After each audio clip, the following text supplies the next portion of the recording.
Hello and welcome to the local campaign, helping voters make an informed choice in the upcoming municipal election. I'm Kim Wilson and I'll be your host this evening. Tonight we have the Waterloo Ward 2 debate.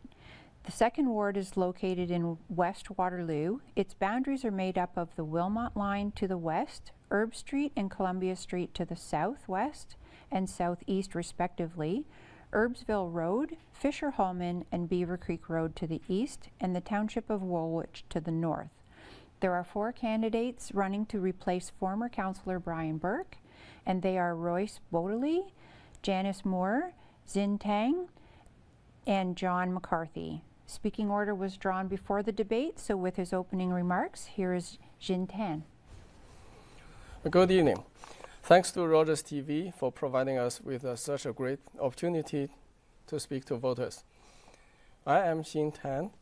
I came to Canada in 1997. My wife and I moved to Waterloo in year 2000. I am a software developer with SAP. I've been with them for 18 years so far. We have 2 children who are right now in public school. Before coming to Canada, I was an environmental engineer. I worked with China's Environmental Protection Bureau for 6 years. I also have a master's degree from Australia. After coming to Canada, I went to the University of Toronto in 1998. I graduated in 2000 with bachelor degree in computer science. So I have been very active in the Chinese communities. I've been organizing many events. Also, I'm a founder of a macro farming group. I also help other people, other new Chinese Canadians to settle down and help them with other issues with my skills and knowledge. This year, I just feel that it is time for me to go beyond the Chinese community to pay back on the society that has been really great to us. I believe in communication and respect. As a counselor, I will listen to people's needs and bring transparency and accountability to our government. And also, I want to focus on traffic safety in our neighborhoods and to protect our children on the streets.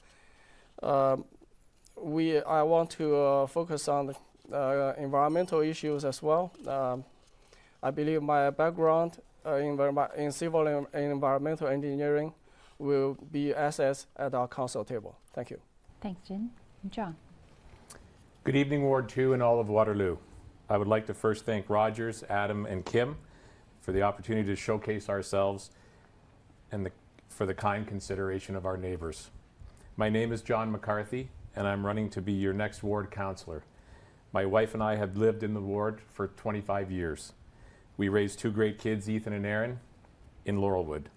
I'm not a politician, and to be honest, I have no political aspirations.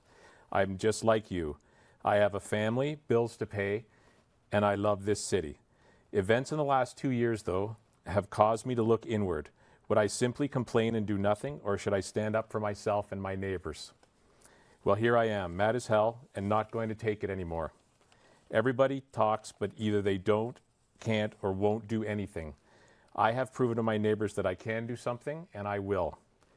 Ward 2 has gone almost the full last council without proper representation. Because of this, the city's bureaucrats have run roughshod over us without leadership or opposition. Even when we were promised help, it never came.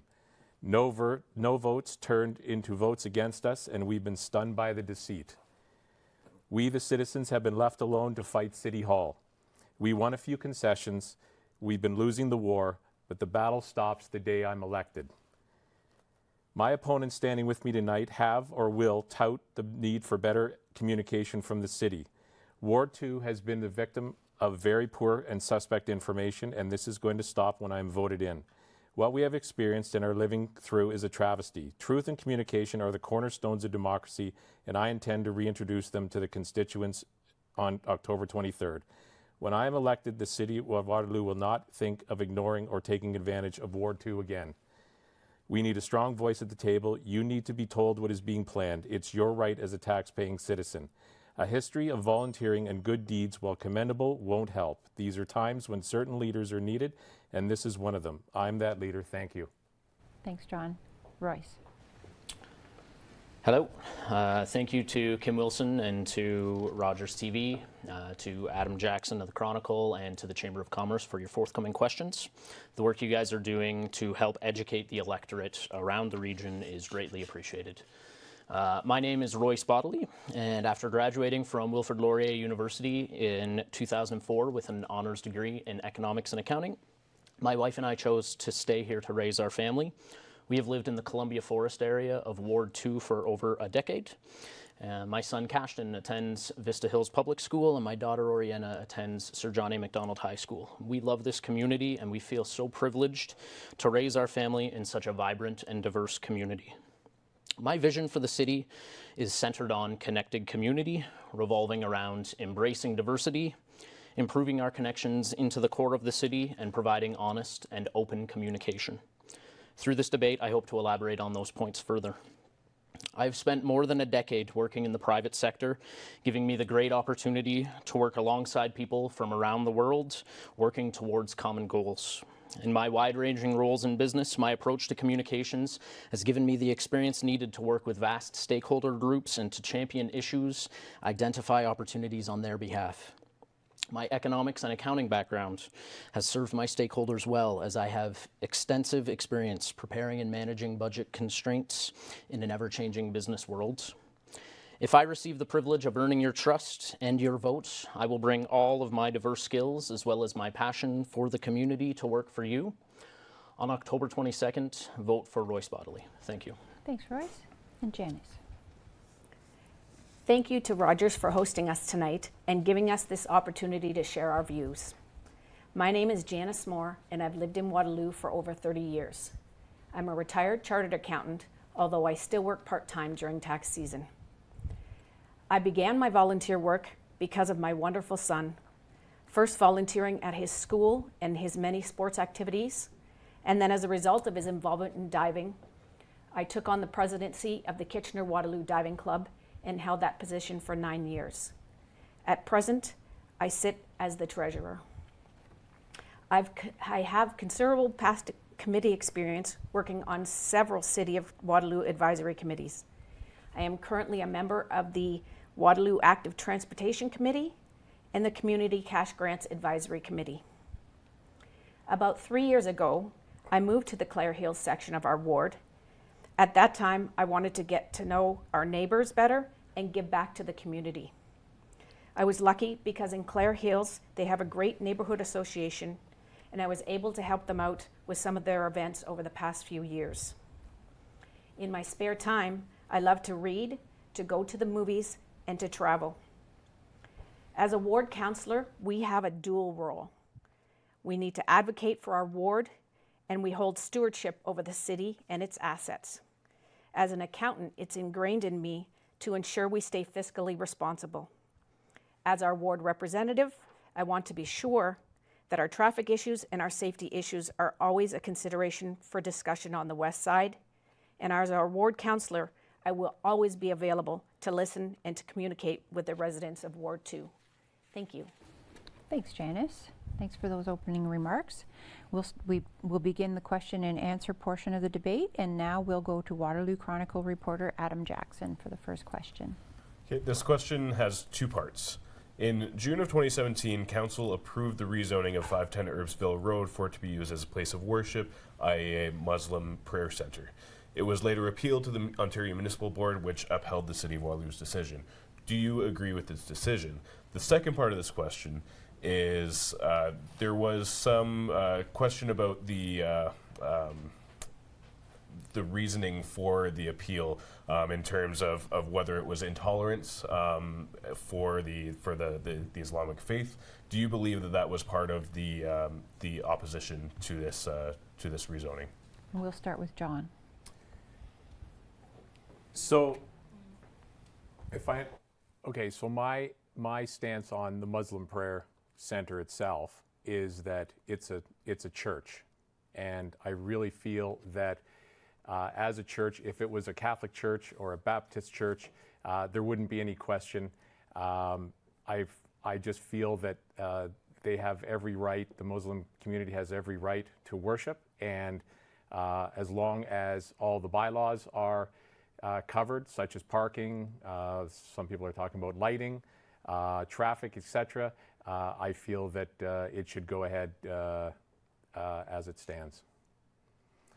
Do I feel that it was, what was your word?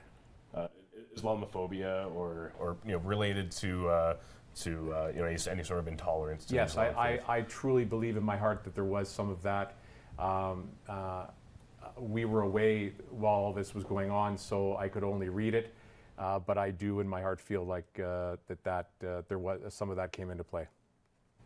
Thanks, John. Royce? Thank you for the question. So we have a lot of young, new families, people from all sorts of different backgrounds in Ward 2. And it's one of the reasons why my family and I decided to move out there to raise our children. We are proud to live in a very diverse community.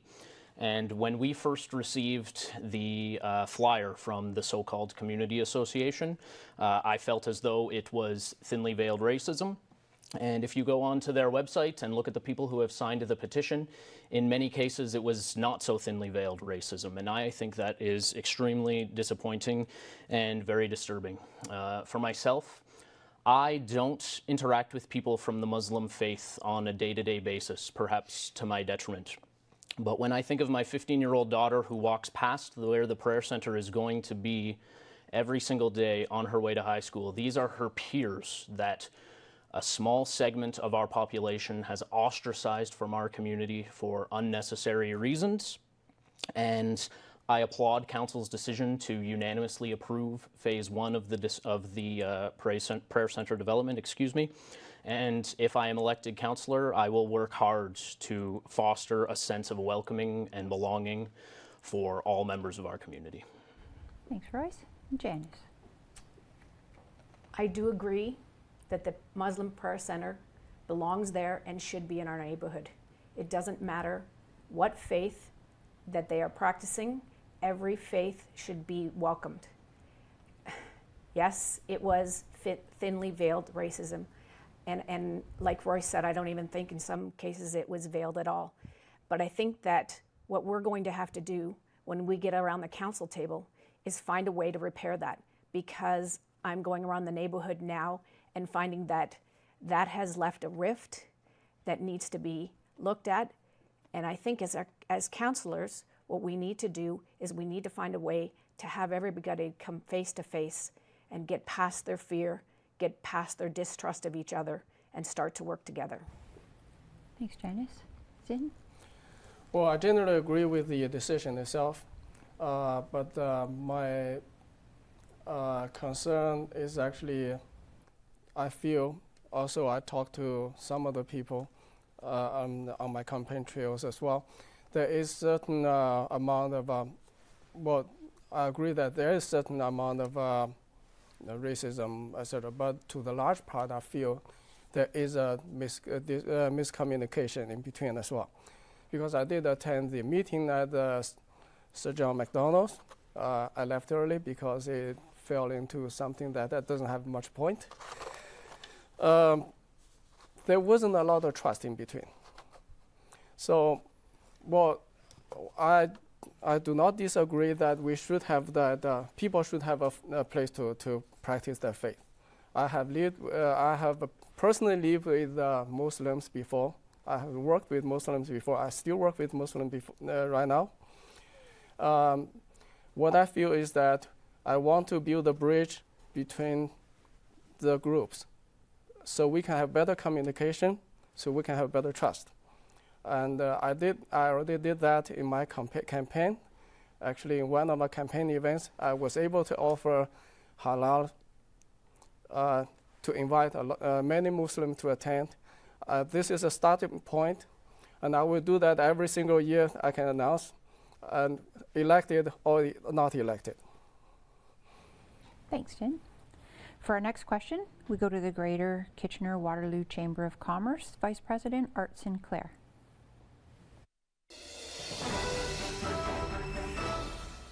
Another issue that all municipalities across Ontario and Canada have been facing for the last number of years has been low-income housing support. It's been an issue in Waterloo region and, as I mentioned, across Ontario. What would you propose to increase the number of low-income housing units in your municipality? And we'll begin with Royce. Thank you for the question, Art. The affordable housing crisis in the region of Waterloo is not going away. There are over 4,000 people on the affordable housing list, and that number is increasing. And it is incumbent upon the municipalities to unlock affordable housing whenever and wherever they can. Municipalities have a couple of tools at their disposal in that regard.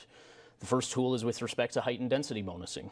And I think whenever a developer is coming in to City Council asking for an exemption to height restrictions on their new developments, I think the question should always be asked by Council whether or not affordable housing can be included in those developments as part of that heightened density bonusing. The second tool that the municipalities have is a new tool that the provincial government has just granted to municipalities, and it's called inclusionary zoning. I know that our city staff, based on conversations I've had with other councillors, are currently analyzing the legality of this tool and how it can be applied. And this essentially is going to allow the municipalities to ask developers to include affordable housing units within any development. I think it's extremely important that we look into these tools and that we advocate to find ways to unlock affordable housing whenever and wherever we can. Thank you. Thanks, Royce. And Janice? Of course, affordable housing is on everybody's mind. It is, as Royce said, become a great problem in the city of Waterloo and everywhere that you go. We have those tools at our hand as councillors. I think that we need to look at our official plan and make sure that that plan covers affordable housing. But I think that despite the fact that nobody ever wants to spend their tax dollars and say that we need to spend those dollars, I think we have to start looking at some kind of granting system so that we can make it a better prospect for the developers coming in here to be able to include affordable housing in what they build. Thanks, Janice. Shane? Affordable housing, yeah, the houses are getting more and more expensive. That is a fact. What I feel is that there are two ways. One is, as Mr. Baldry said, we need to work on the supply. Also, the other one is we want to actually build houses that are more affordable as well. Such as condos, etc. So people can actually start with small instead of right now people always want to have the one step to a single family home. I think this is getting more and more difficult. We have to be realistic on this as well. Thanks, Shane. John? This city of Waterloo is the fifth most affordable city in Ontario, and that's not because the housing is cheap, it's because the median income in Waterloo. I really feel, and I agree with everything that my opponents have said on this, but I really feel that Waterloo could be doing a lot more.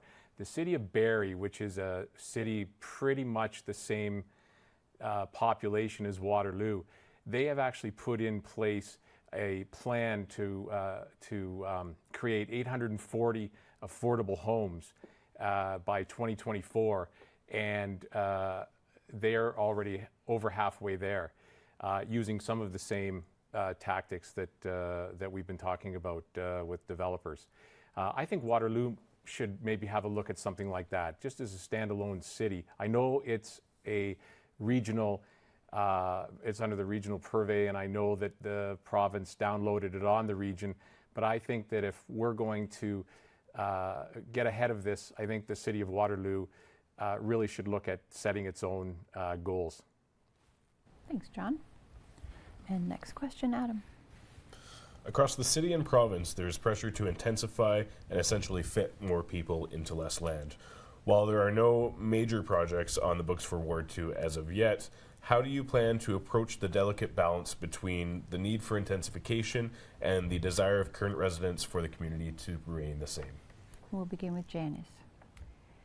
I don't know if I would say that there aren't any major projects on the books, because the project that is happening out on Herbsville Road and Conservation Drive, I would say, is to our ward quite a large consideration, and that's residential. And then the Costco now has also decided that they're going to be building more on their properties. So the problem is coming on the west side that has been there for the last 4 years. The last time I ran, it was a consideration.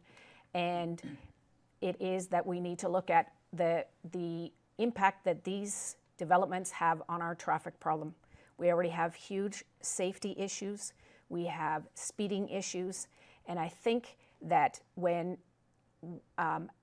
we're sitting around the council table, that we can't just keep doing these developments without considering all this extra traffic that's going to be coming into our neighborhood. Thanks, Janice. Jen? I feel the intensification itself is inevitable, because we are having more and more people coming, and the city is not going to expand. What I feel is that we need to start from places where it is more convenient for people to move, such as along the King Street corridor, because the added capacity can be, they can use the public transit, and then we can start from there to expand outward. Simply intensifying a suburban such as Ward 2 will cause a number of issues, including the traffic issue, including public transit, etc. So we have to be careful on this, because it also costs money to basically increase the public transit if we want to intensify a suburban area. Thanks, Jen. John? I, like Janice, don't agree about that there's no intensification, Adam. We've got as many as 5 high-rise apartment buildings going in on Columbia Street between the Fire Hall and the Sobeys Plaza. I've been told that there are also towers being planned for Laurelwood Drive up by Food Basics. And if you spend any time at all up in Vista Hills, you can see that intensification, it's just crazy up there. And they're just bursting at the seams. And it's causing real problems, and mostly around traffic. And traffic is, there's only one way out of that neighborhood, and it's just getting bigger. But like I say, it's bursting at the seams. But intensification also causes some quite silly things to be going on up there. Like they've got a roundabout that nobody even knows is a roundabout. There's no roundabout signs. There's no warnings about it. People go over top of it. They skirt left and right. And this is just something that the city has done. They thought that they were helping out, but they're going to cause some serious problems. So intensification and traffic are a huge issue in Ward 2. Thanks. And Royce? Thank you, Adam. I believe that intensification is the #1 issue facing the region and the city, and I think it's not something that we should be afraid of. There is definitively going to be challenges that come up with intensification. My fellow candidates here have acknowledged some of them with respect to traffic and others, but the region of Waterloo projects that we are going to see 100,000 new residents choosing to live in our region by 2031. And I mentioned earlier that my son attends Vista Hills. If you ever travel out to that end of Ward 2, it is a stark reminder that we are at the end of our city limits. And the city, all the cities in the region have committed not to develop beyond the countryside line. This is a very strong decision that I am completely in favor of in terms of protecting the environment, particularly out there, preserving the Waterloo Moraine and ensuring that we have fresh drinking water across our city. I think too many municipalities have played around with that at their peril. And so if we have these people coming into our city, We need a place for them to live, and that is going to require intensification. Intensification in the core, we are already seeing that definitively. But we are going to have an increased density in the nodes and the corridors of the city along transit lines where our city can handle that. And again, I don't think it's something that should be feared. I think that it requires thoughtful planning that respects the neighborhoods, but it's too big of an issue to ignore. Thanks, Royce. For our next question, we go back to the Greater Kitchener-Waterloo Chamber of Commerce Vice President Art Sinclair. The recent provincial election focused on two-way all-day GO train service, which is widely supported throughout the region of Waterloo. What other transit and transportation projects should the cities and the region of Waterloo be working on? We'll begin with Zin. Well, we already have LRT. I think the rest of it is going to be operating very soon. I would say we want to use this artery. I would say we want to take advantage of this artery to connect. Use this one as the center line to connect outwards to the suburbs. That's all I can say, I believe. All-day GO train service is a great idea. I think it should have been here a long time ago, because when I first came here in 2000, I was looking for something like this. We just didn't have it, and so eventually we had to buy a car. It's great that we have this and we can use. Thanks, Zin. John? I agree with the two-way all-day GO. I think that's a must. I think it should have been done years ago. I also believe that they're taking way too long to fix the 401. But hopefully the two-way all-day GO will alleviate some of that pressure. I wasn't a big fan of the LRT. I think it's, I've seen it now, I think it's quite beautiful. It could have possibly been planned a little bit better, not just going between the malls and downtown, but and I am seeing a lot more transit, especially going up through Ward 2, but I do believe that we could handle a few more buses. Gatestone Boulevard is a very wide street, and I know that my neighbors have to walk quite a distance to get to the bus. So I would just say probably a little more transit and a little quicker on the transportation construction. Thanks, John. Royce? Thank you. As sort of been noted beforehand, two-way all-day GO is long overdue for the region of Waterloo. It's been slated to be up and running by 2024. I think we need to advocate for that to be longer, or be shortened, excuse me. And I think it's incumbent upon us as municipalities to advocate to the region in terms of our ability to unlock the economic power of the Toronto-Waterloo corridor.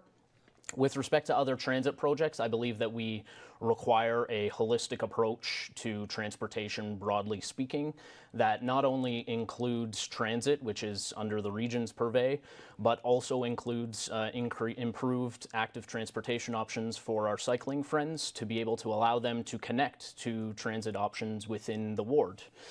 I think that in terms of advocating to the region, particularly in Ward 2, we need stronger artery service for our transit to help us connect to the LRT when it eventually gets up and going, in order to encourage members of our ward to utilize that great service that we have in the city. Thanks. Janice? Yes, two-way all-day GO. We need to have that to connect our city much more broadly to the economics of Toronto and back and forth. But looking at our own city, we need to look at the connection to the LRT for our transit. But I think one of the bigger things that we need to concentrate on, and it's why I sit on the Active Transportation Committee, is everything we can do to get people out of their cars and into other forms of transportation. So we need to make sure that our road plans include active transportation, such as they done on Columbia, so that there is a multi-use path. And we also have to look at our paths and trailways so that when we have the connections, I know in using the Uptown Loop that it's much faster to get from the Uptown to Conestoga Mall by the pass because the connections are all there. So if we can do that in the other sections of the city, we can get people out of their cars and into active transportation. Thanks, Janice. Next question, Adam. Under current proposed legislation, Ontario municipalities will have very little control over where cannabis stores are located within the city. But municipalities should have a one-chance option to opt out of hosting any retail sites. Do you believe the City of Waterloo should opt out? If not, what is an appropriate location in your mind for a cannabis store? And we'll begin with John. So the legalization of cannabis or pot goes into effect on October 17th. The Ontario government has also introduced legislation that, if passed, would help the province move forward with a tightly regulated private retail model for cannabis. Do I believe that the Waterloo should opt out? No, I do not, because we just don't know what the benefits to the city revenue-wise would be. We just don't know.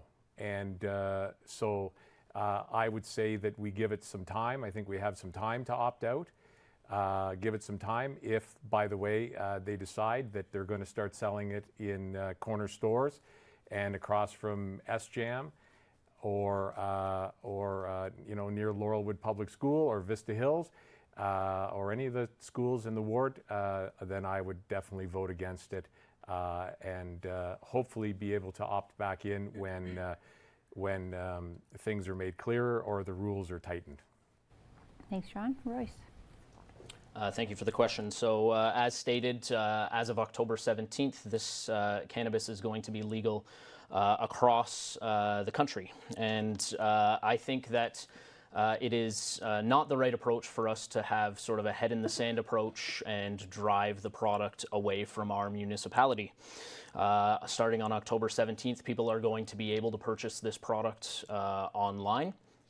And I think if we choose to not have retail stores in our municipality, we are strictly just going to be driving people online, which is fine, to other municipalities, which potentially very close municipalities, such as Kitchener or Cambridge, which may potentially be reaping the benefits of that, or worse, underground, which is not something that I want to see happening in our ward.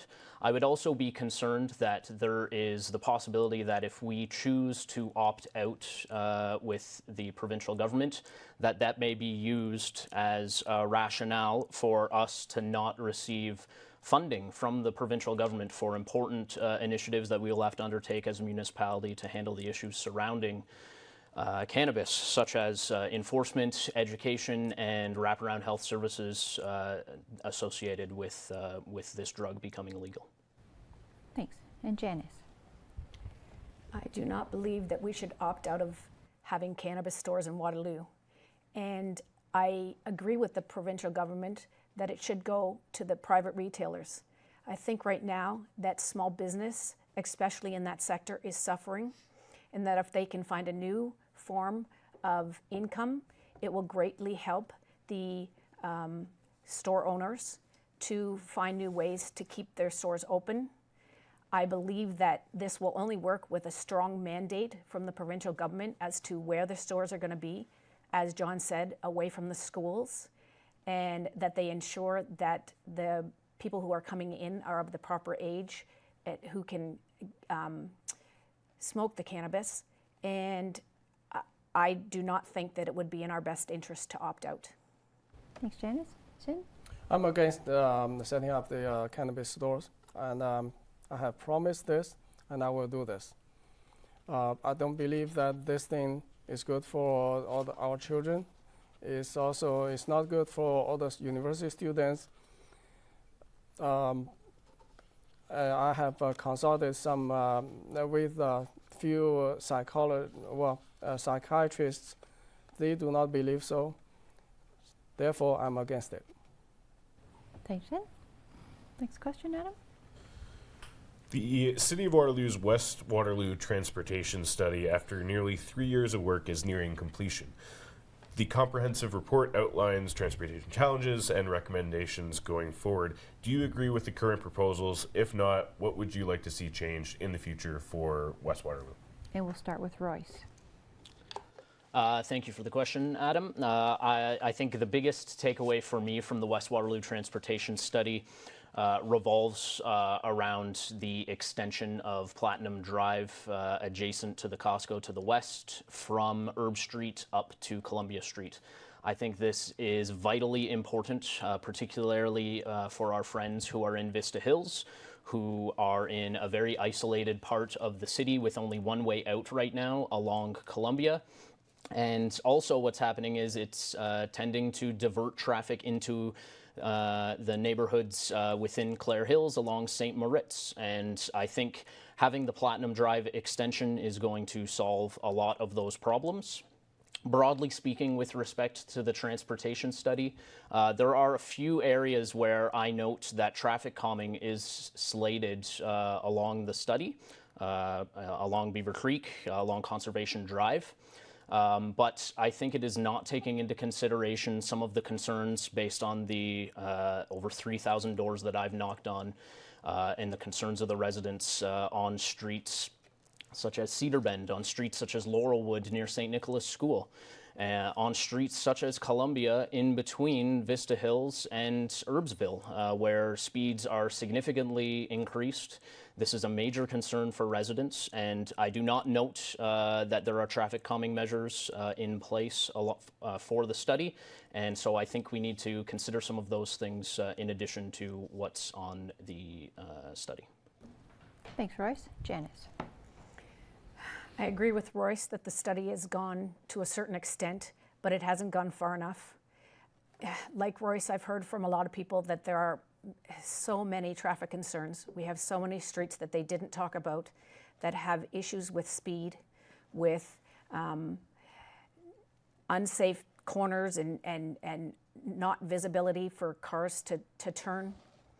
The other thing that they haven't gone far enough with the traffic study is to consider all of the new growth. It seems like every time we grow, they say that there won't be any more issues on the roads. Well, I'm not quite sure how that can be possible when we keep adding on more people living in the ward and more stores in the ward, and how can that not be adding to our traffic problems?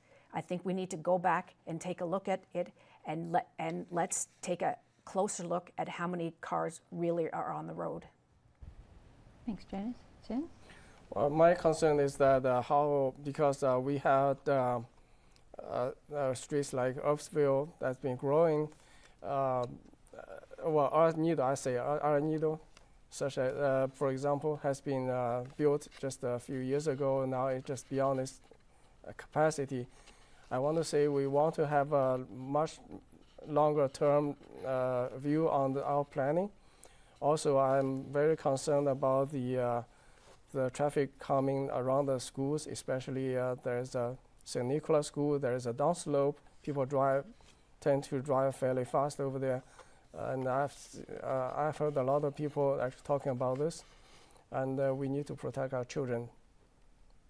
Thanks, Sin. John? I totally agree with everything that everyone has said here tonight in regard to the traffic study. I do believe that as soon as it's completed, it's outdated. I also believe that, and like my opponents have said tonight about the schools, that's one of the number one problems that the neighbors are talking about. They have me out to St. Nicholas, they had me out to Vista Hills, they had me out to Laurelwood, and it's all the same. Speeding, crazy parking, there just has to be a lot more done. And I alluded to this roundabout out in Vista Hills, that it just seems to be something planted, that there's just no signage, no nothing, and so I just feel like people have to start taking this more seriously, or people are going to start getting hurt. Thanks, John. For our next question, we go back to the Kitchener-Waterloo Chamber of Commerce, Vice President Art Sinclair.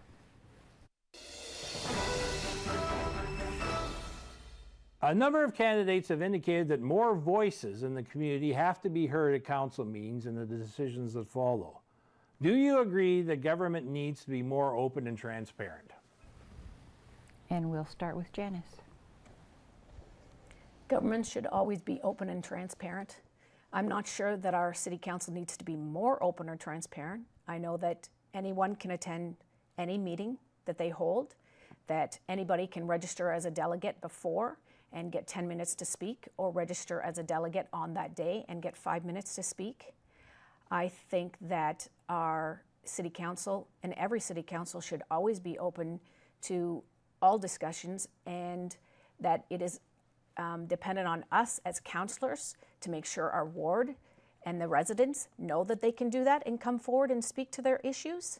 And I think it's dependent on us to listen to them if they can't come and bring their concerns forward for them. Thanks, Janice. Jen? I feel to the large part it's not that our government is not transparent or open.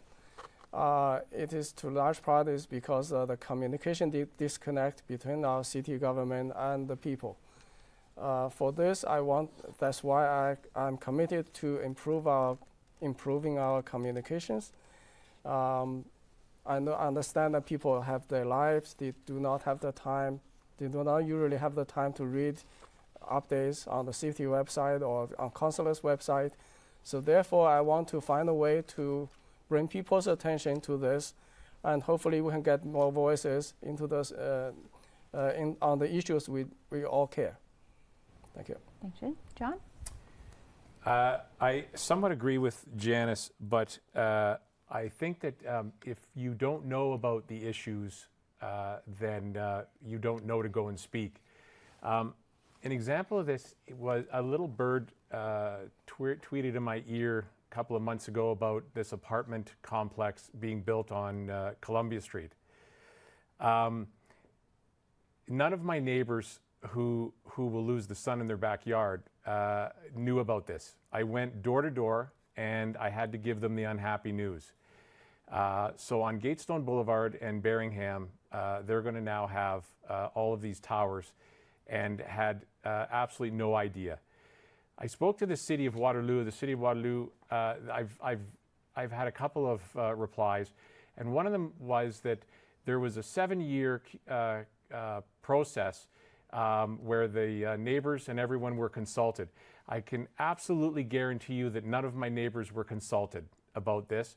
So when I pressed the City of Waterloo, I was told consultation doesn't necessarily mean someone is going to come to your door or that they're going to put a sign up. You should watch the Chronicle for your consultations. And I know, Adam, I'm sure that's where you get yours. So that is not the way to run a city, and that is not the way to let the neighbors know what is happening. We also ran into the same kind of problem on Gatestone Boulevard, where the city was putting a baseball diamond. We had to read about it in the Record. When pressed about this, they said, we meant to send a letter out, but we didn't. This kind of thing has to stop. When I'm elected city councillor for Ward 2, you're going to know what's happening. You're going to know what's being planned in your neighborhood. I am so tired of this, and this is the reason that I'm running. Thank you. Thanks, John. Royce? Thank you for the question. I think that there is very clearly a disconnect between what the city considers to be a public consultation and what our residents consider a public consultation. And I think that this is one of the main roles of the councillor. Our councillor needs to be in the community. The councillor needs to be the voice for the community at City Hall when, as my candidates have stated, that you're unable to attend. We are a great technology city, and we should be embracing things like Twitter and Facebook and some of the initiatives that the City of Waterloo have undertaken to try and get more voices heard at council. These are great initiatives. However, perhaps I'm a little bit of a Luddite, but face-to-face communication is the best way for us to both understand where we are coming from the city's point of view, and from the residents' point of view, to have empathy for both positions and both opinions on issues.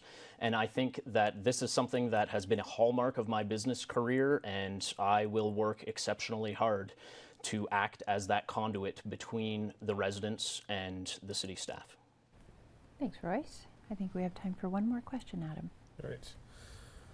This question isn't specific to Ward 2, but it is a major issue that will have to be dealt with probably within the next term. This past March represented the largest and most costly St. Patrick's Day celebration in Waterloo history. There is currently a 5-year plan to study and eventually curtail the issue. What is your idea of the best way to handle the annual revelry? We'll start with Jen. Well, I know this part because sometimes I do drive on Albert Street, especially on St. Patrick's Day. I did see that. I feel this is a major issue that I wasn't aware of this festival after I drove through. I feel that the students do need a place to enjoy themselves, but there has to be limits. I would say we have to bring the we already have the law enforcement in there. I guess there might be something we have to do every year. Thanks, Jen. John? Plain and simple. I believe that the annual St. Patrick's Day fiasco is an embarrassment to our city. It's nothing but a drunken photo op for underage and out-of-town partiers. It's dangerous and only a matter of time before someone dies. This idea of a 5-year plan to stem will do nothing but add $5 million to our debt, which is a hangover that will last longer than after this kids sober up. Put an end to this thumb in the eye of our city, Chief Larkin. The job of our police is to keep the peace and uphold the laws. The only way to do this is to end this party now. Thanks, John. Royce? Thank you. I think that with respect to the Ezra Street Party, the number one priority has to be ensuring the safety of not only the students of our local universities and colleges, but the people who attend this party from the over 34 universities around not just Ontario, but all over the place. I think that that Chief Larkin is doing a good job in terms of ensuring the safety of the students. I think that our paramedics are doing a great job, and I think, as John said, it is just a matter of time before something very serious happens, and thankfully nothing has happened extremely seriously at this point in time. I think we need to look at what the nature of this party is. There are two things that are driving people to this party. The first thing is the spontaneity of it, and the second thing is the rebelliousness of it. I have heard from other candidates in other wards that perhaps we should plan this party. I really don't think that that accomplishes the goal with respect to the spontaneity aspect of it. Having a 15-year-old daughter, perhaps not attending the Ezra Street Party just yet, but I can tell you that if I had were to invite her and her friends over to the house in a place to have chips and soda, I don't think that that would necessarily be the type of party that her and her friends want to attend.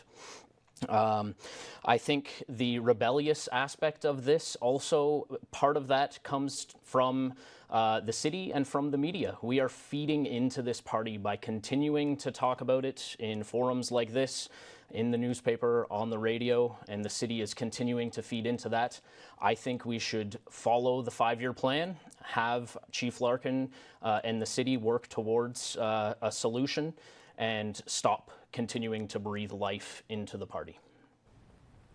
Thanks, Royce. Janice? I think that this St. Patrick's Day party got out of hand a few years ago when they did exactly what some of the candidates that I've seen on these debates talked about, and that was to make it an organized event and send out the word about it. Because I know that in that year it jumped to being a much larger party than it was before, and now we have outsiders coming here. I think that what we need to do is curtail the party and move it back And I think that what we need to do, I'm not sure if they're part of it now, but they certainly should be. I am sure that there's a large part of the student population who would like to be a part of the solution to this party and bring it back down to what it was meant to be, is a celebration for the universities that we have here. Thank you. Thanks. That concludes our question and answer portion of the debate. So we're going to move now to the closing remarks, and we'll start with Janice. I believe that politicians should be engaged and invested in their community, and I am certainly that. I'm an active volunteer working with organizations both in our ward as well as at City Hall. I'm a lot like you with one difference. I want to represent you on Waterloo City Council. I have the time, I have the experience, I have the energy, and I have the desire to make a difference. I've seen firsthand what great results can be achieved when we get residents, politicians, and city staff working hard and respectfully together. I've done it in my professional life and my life as a volunteer. And now it's time for me to step up and continue that collaboration on City Council.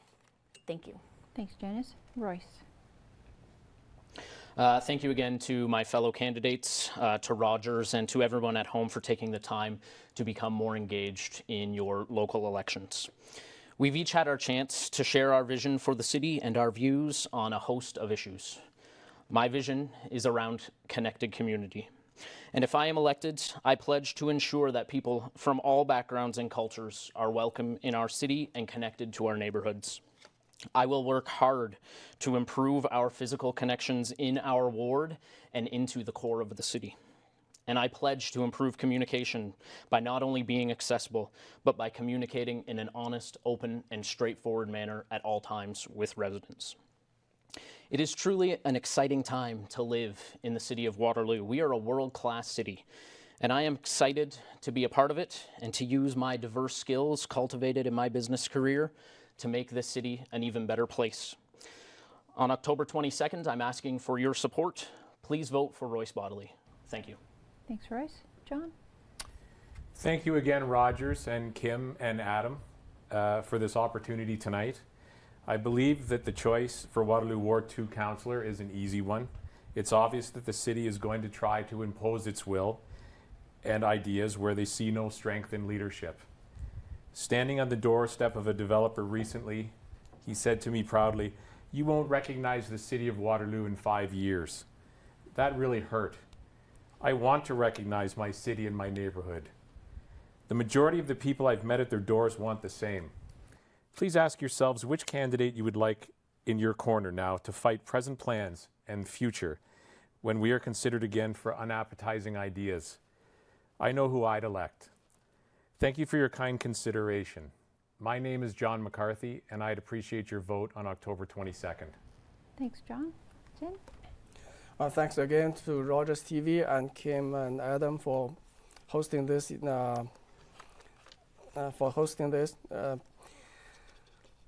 My vision of Ward 2 is that I want to bring the best part of our human nature and work together to build our city to be the best place in Canada. To achieve this, I want to do that through communication and respect. I want to be the communication channel between you and the city. I want to build the bridges between different groups in our city. So I believe that multiculturalism will thrive, is currently thriving and will thrive in our city, and our city will benefit immensely. Thank you. Thanks, Jen. And I'd like to thank the Ward 2 candidates for participating in tonight's debate. Be sure to tune in to Rogers on October 22nd for up-to-the-minute results. Thanks for watching and have a great night.